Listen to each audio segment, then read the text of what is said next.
sometimes that have been mistaught, that cause us to question the grace of God or the finished work of Christ, because one example was the judgment seat of Christ phrase, and we talked about that, how seeing what that really is saying is so contrary to what a lot of teaching out there is concerning the judgment seat of Christ.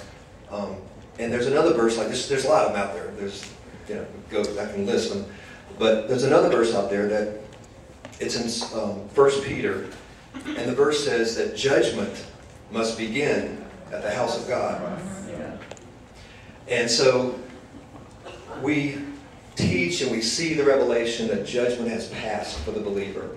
As Jesus says, he who believes on me shall not come into judgment, but has already passed from death and into life. And there are myriad of scriptures that we've looked at and we've talked about this. If the cross means anything, it means that judgment is over for those who have received the Lamb who became sin for us, that we might be the righteousness of God in Him.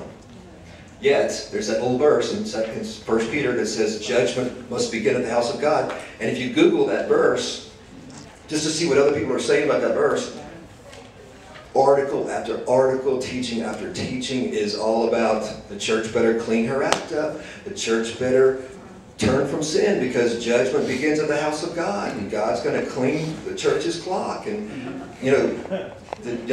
and that's what you hear.